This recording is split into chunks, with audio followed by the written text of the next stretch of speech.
தேவரின் துன்பம் தீர்த்தவன் சிவனே, திருவருள் புரிந்திட வருபவன் சிவனே, மாபெரும் சக்தியை கொண்டவன் சிவனே, அண்ணாமலையில் அருளும் சிவனே.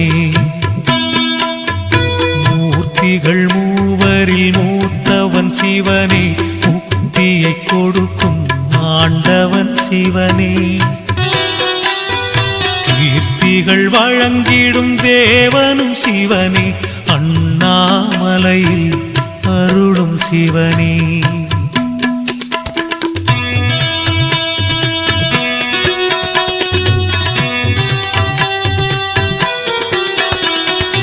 ஆரமுதாக விளங்கிடும் சிவனே, ஆலவாயிலே நின்றிடும் சிவனே, ஆரூர் தன்னில் நலம் தரும்